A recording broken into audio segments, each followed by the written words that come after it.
Reciban todos y todas los que se encuentran en esta sala un excelente día. Les saludamos desde el Templo Vegetal Sacro Aquarius. En este día, lunes en el orden de Dios, domingo profano, vamos a iniciar la plática dándole las gratísimas a Dios y a los maestros fundadores de esta enseñanza, porque en este día de nuevo tenemos la oportunidad de reunirnos en esta sala y conocer más cosas que hay en la misma naturaleza y en nos mismos. Damos gratísimas por esta oportunidad y vamos a preguntarle a la venerable Queretín si la venerable Rebescama se encuentra por ahí en comunicacelo en la sala para empezar o contestarle la pregunta al venerable Diego Alvarado, un niño de 12 liocrones que nos ha hecho esta pregunta y con mucho gusto se la vamos a contestar. Adelante, venerable Queretín.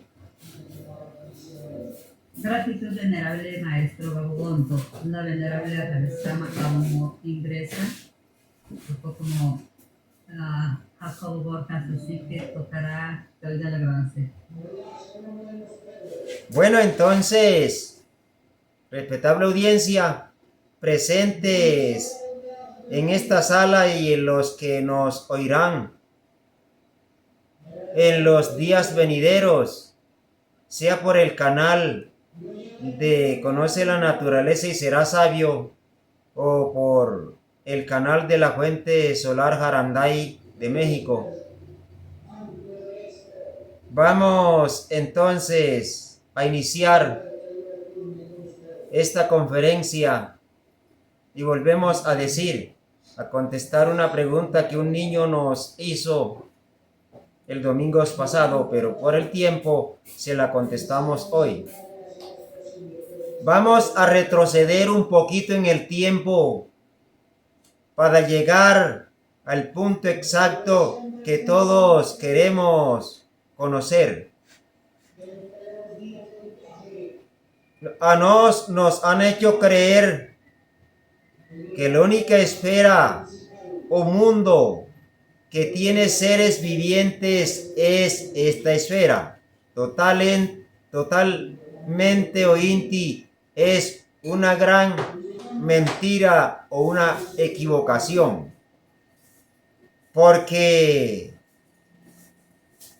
Dios, el creador de todas las cosas, ha hecho los cosmos y en cada cosmos cantidades de universos y en esos universos conformados por cantidades de galaxias y dentro de esas galaxias cantidades de sistemas solares y dentro de esos sistemas solares cantidades de mundos y dentro de esos mundos o esferas cantidades de seres vivientes desde microbios, insectos hasta seres humanos. Entonces, se ha conocido a nivel del esoterismo, se ha hablado de la revolución de los luzbeles, que en el libro de la Biblia, más especial, íntimo, especialmente el libro del Apocalipsis, habla que el gran Miguel y sus ángeles combatía contra el dragón y sus tinieblas. Eso es lo que se conoce como la revolución de los luzbeles, bloques energéticos que chocaban entre sí. Tratemos de visualizar un mar picado de leva, como son las olas constantemente. Algo semejante, mucho más elevado, era lo que existía en la creación por aquella época. Esta esfera en la que hoy vivimos era un sol mucho más grande que el sol que nos alumbra. y se llamaba el sol de Pirra, un sol gigantesco donde los habitantes que vivían en este sol tenían 70, 80, 90 y hasta 100.000 metros de altura, y que lo que hoy conocemos como los lagartos, en aquella época eran también lagartos, pero se conoce como los dinosaurios por el tamaño de este sol. Cuando hubo la revolución, los dioses cortaron o suspendieron los arcos eléctricos que es conectado a todo sol y a todo sistema y a todo ser humano. Al cortarle o al suspenderle los arcos energéticos, que son miles y millones de arcos, este sol quedó como una nebulosa en el espacio. Así como dicen en el Génesis que la tierra estaba desordenada y vacía porque era un lodazal sin vida. Era un lodazal donde solamente eran fangos. Pasaron los siglos, los milenios y los crodis, y en el girar esta esfera por la misericordia de Dios o de los dioses quedó detrás de las penumbras de Saturno, o sea, a la espalda de Saturno. Ahí pasaron muchos siglos, muchos milenios, hasta que un día, 23 de marzo, hacen más de 18 millones de heliocrones o años, fue ubicada frente al Sol.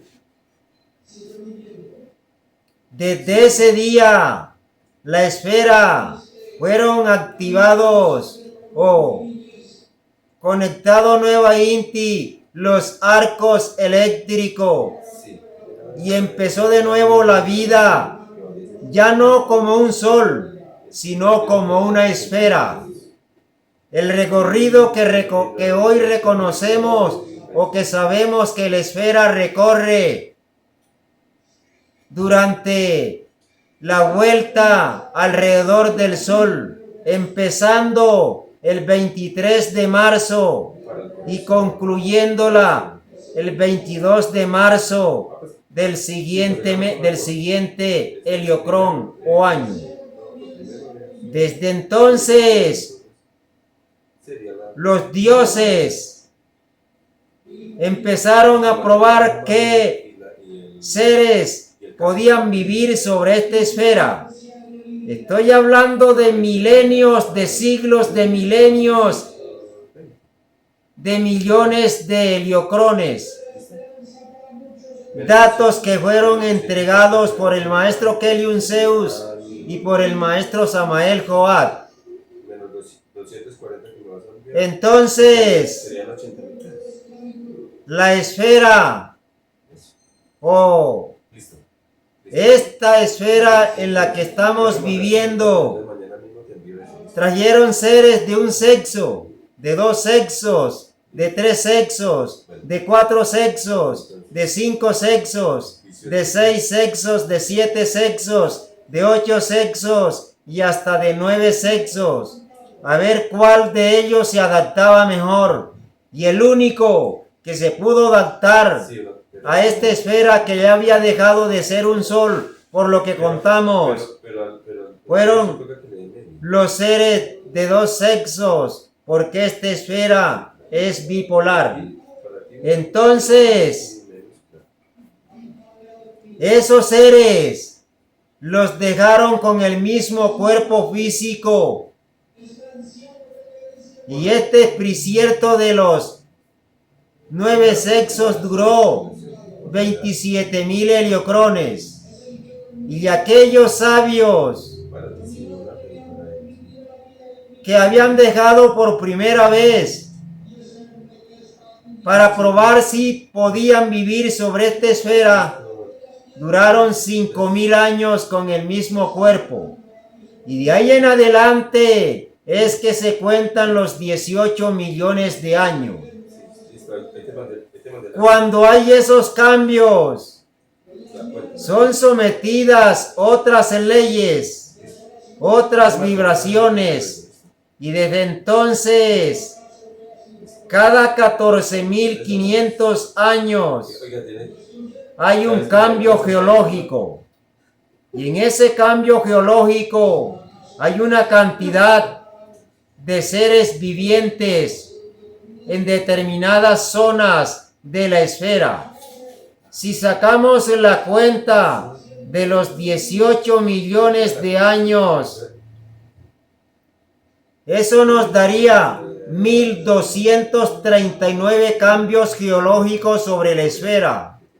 Esto nos va dando claridad porque en algunas veredas, en algunos corregimientos, en algunos municipios, ciudades o países o continentes, hay algunos fenómenos que aún la ciencia con sus teorías no han encontrado claridad relacionado a estos misterios o a estos acontecimientos, porque no es solamente los que estamos por esta época sobre la esfera. Volvemos a decir 1,239 cambios geológicos, o sea 1,239 razas han poblado la esfera, queriendo decir con esto que no ha habido un lugar sobre la esfera donde no hayan habido el pueblo de Dios. El maestro Samael Aún Weor, él hablaba de la raza polar, de los hiperbóreos, de los lemures, de los atlantes, de la raza Aries o la raza Arias. Hablaba de los Coradis y la última raza que sería los lilipituenses. Pero todo eso ha sido modificado. Y los que sabemos y los que son religiosos y que leen la Biblia saben de que se ha hablado del diluvio universal, que fue el cambio geológico de la Atlántida. Era una civilización muy desarrollada, donde hicieron intercambios con seres de otras esferas, grandes arquitectos, grandes ingenieros cósmicos, y tenían relaciones comerciales en ese continente. Y ese continente quedó en lo que hoy se conoce como el mar Atlántico. Sabemos que cuando hay cambios geológicos, las capas tectónicas que conforman un continente en su movimiento pueden subir o pueden bajar, y lo que hay en un continente que baja, el que sube se vacía hacia el otro continente que ha bajado. Eso pasó en la Atlántida. En la Atlántida era un continente de seres muy sabios que medían entre 11 y 16 metros, y ellos eran muy inteligentes. La tecnología era muy grande, pero a mayor grado de conocimiento puede haber mayor grado de orgullo y de degeneración. Entonces, ahí donde hoy conocemos el Triángulo de las Bermudas, conformado entre San Juan de Puerto Rico, Miami o el estado de la Florida y las Bermudas, hay un triángulo y dentro de ese triángulo era donde estaba, como si en estos días conocemos la NASA, era un campo de investigación y de portes o portar seres, energías o objetos hacia otras esferas. Ahí fue ubicado un generador, y ese generador tiene especie de un radar. Ese radar se carga con energía solar, porque aunque el continente Atlántide haya pasado a la cuarta dimensión, sumergido en las profundidades del mar Atlántico, aún continúa ese helipuerto, lo que se conoce a nivel de la Tierra como los aeropuertos. Es un lugar donde entran y salen constantemente las naves. Pero ¿por qué no se ven? Sencilla Inti, porque el ser humano solo conoce de la tridimensionalidad o del mundo físico, que no es solamente lo que existe, es lo físico. Porque acordémonos que dijo el gran Albert Einstein, este gran sabio físico de las épocas pasadas, que todo lo que es viteria fue antiviteria, y lo que es antiviteria será viteria. O sea que lo que es energía será materia, y lo que es materia nuevamente se volverá energía. Entonces, en este triángulo permanecen abiertos determinadas épocas del día, de la semana, del mes o del año, o en determinadas épocas se abren estos portales y van hacia otros lugares. ¿Se acuerdan sus mercedes que el Triángulo de las Bermudas fue descubierto en el 1515 por un personaje llamado Juan Bermúdez? Y ahí en ese lugar, en ese archipiélago, es formado por 360 islotes, siendo el más grande la Gran Bermuda, que mide 39 kilómetros. Y todas estas islas o islotes están sobre un volcán gigantesco. ¿Por qué será que son 360 islotes?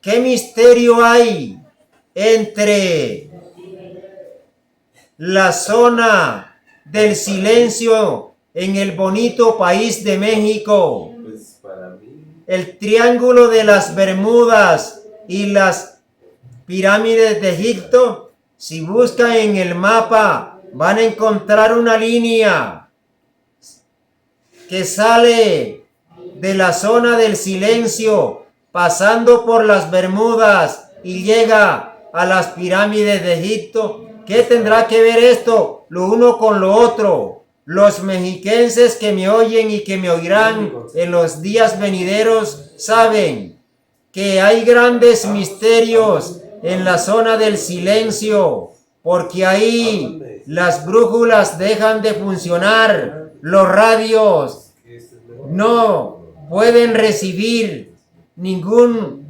mensaje, los teléfonos dejan de funcionar, y muchas personas a veces no se oye la voz con los demás. Por eso le llaman la zona del silencio.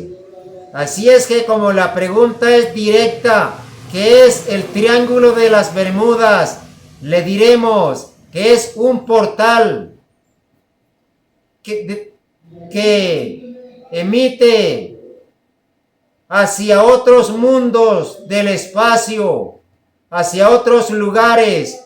A veces puede mandar solamente seres humanos, otras veces objetos y otras veces los barcos. Se cuenta según la historia que se han perdido más de 200 aviones, incluyendo a un Boeing 700, más de 2000 barcos desde antes de la historia de Simón Bolívar. Este lugar que hay centenares de escritos, centenares de teorías. ¿Pero por qué teorías? Porque los mismos que buscan confundir a la humanidad no quieren aceptar de que existen otras dimensiones, otras coordenadas, y como no se quiere aceptar, no se deja que los demás la conozcan. Han habido muchas teorías y luego las desmienten, así como el caso de Galileo Galileo, otros sabios más que habían hecho grandes descubrimientos y lo que hacían era matarlo, como el caso de que quemaron la biblioteca de Alejandría, donde habían cantidades de libros escritos de grandes sabios, y ahí quemaron a una gran Eva llamada Hipatía. ¿Por qué en esta región hay esa pérdida, se puede decir? Porque es un lugar donde hay más magnetismo sobre la esfera. Y por haber más magnetismo, ubicaron ese gran omnipuerto donde constantemente las naves de distintas esferas nos visitan. Hay una teoría que muchos se ha hablado de ella, y es que en el 1955 salió un avión de Nueva York que iba para Miami, donde se gastaría unas 3 horas, que estaría llegando a las 9 de la mañana. Este avión, modelo antiguo, llevaba 57 pasajeros más 4 tripulantes. Saliendo desde Nueva York, y a los pocos minutos de haber salido, se perdió el contacto. No se supo del avión y tampoco llegó a la Florida. Lo buscaron por cielo y por tierra, por el mar.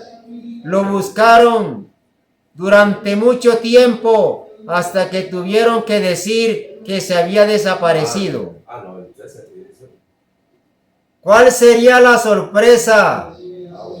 Que en el Heliocrón o año 1992, pasado 37 años, en Caracas, Venezuela, un señor llamado Juan, que era el que se encontraba en la torre de control, visualizó de pronto un objeto que había aparecido de la nada y se detectó en el radar, y ese aparato se fue acercando, y él llamó a los demás que se encontraban con él, y se dieron cuenta que era un avión, y que ese avión era el vuelo 914 que había salido el día 2 de junio del 1955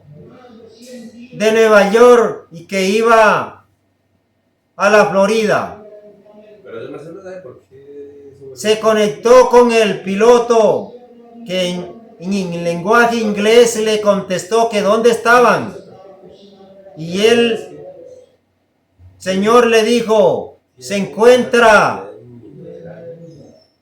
en el aeropuerto o tiene conexión con el aeropuerto de Caracas, Venezuela. Y le abrieron el espacio y el avión aterrizó. Pero como el Señor andaba perdido, el error del que estaba en la torre de control fue decirle, estamos en el 1992, sí sabían de que tienen 37 años de perdido. Impresionado porque habían durado algunos minutos, según ellos, perdidos, y aparece en un lugar y diciéndoles eso cuando ellos venían en el avión y sin envejecer sus viterias. El Señor, impresionado, asustado, nuevamente voló. Y al volarse, así como entró al radar, también desapareció. Y de ahí en adelante no se supo más de este avión. Y esto son cantidades de investigadores que aún no han encontrado el motivo de la aparición y desaparición de este avión, porque se desconoce o no se acepta la cuarta dimensión. Y los esoteristas que nos encontramos en esta sala sabemos que en la cuarta dimensión ni existe el tiempo, ni existe la distancia. O sea, que ahí comprobamos por qué los pasajeros no habían envejecido. Y muchos de sus mercedes, como dijimos en el inicio, sabemos de cantidades de secretos, de misterios, que en muchos lugares de la esfera los hay. ¿Qué sucedería en el pueblo de Grecia? ¿Y qué sucedería en el pueblo egipcio? ¿Y qué sucedería con todo el conocimiento y el país más privilegiado donde han habido tantas investigaciones, secretos, donde hay tantas incógnitas, aún algunas descubiertas y muchas sin descubrir, es el país de México?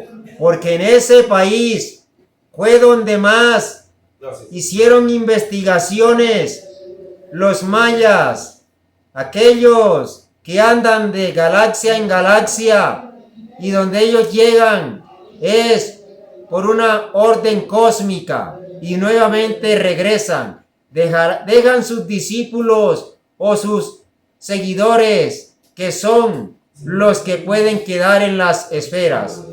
Vamos a dejar hasta aquí. Vamos a dejar hasta aquí esta introducción, la contesta que le hemos dado a este niño que se llama Diego Alvarado, un niño de Acapulco, Guerrero, en el país de México, que nos hizo esta pregunta de qué es el Triángulo de las Bermudas. Hemos hecho un recorrido para que nos demos cuenta que no solamente somos los únicos que hay sobre esta esfera. Hay civilizaciones demasiado elevadas y que la mayoría de las naves cósmicas tienen el poder de biportarse a otras dimensiones y su velocidad es más rápida que la del mismo pensamiento pensacierto. Así es que es ignorado o teorías por los que no alcanzan a entender que sus aparatos, sus máquinas creadas por los hombres, no alcanzan a entrar a otras dimensiones o a otras dimensiones. Así es que, respetable jovencito que nos ha hecho la pregunta, esta fue la contesta y le damos las gracias por esta oportunidad. Y damos las gracias porque muchos de los que nos encontramos en esta sala hemos aprendido en este día gratísimas a la pregunta que su merced hizo. Gratitudes y adelante, venerable Mahatma Keretin. ¿Cómo nos ha oído en el bonito país de México? Y vamos a pedir algunos reportes.